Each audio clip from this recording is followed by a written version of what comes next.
everyone, in today's video I will show you how to change the reply to email address for a specific campaign in Mailchimp so your replies land in right inbox. So let's get started. First you have to open Mailchimp, head to the mailchimp.com and log into your account. Now go to campaigns on the left menu and here you will see this kind of interface. Now on the top right side you will find create button for create new campaign, or you can open an existing one from the draft mode by click on edit.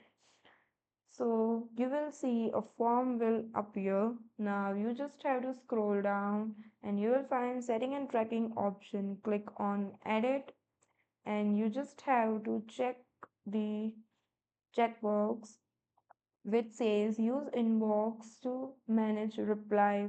Once you check it, just save it and you have to come here from the from menu and drop down the menu.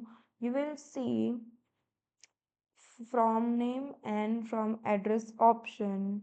You just have to change this and click on save, and that's it. You have successfully updated the reply to address for your campaign.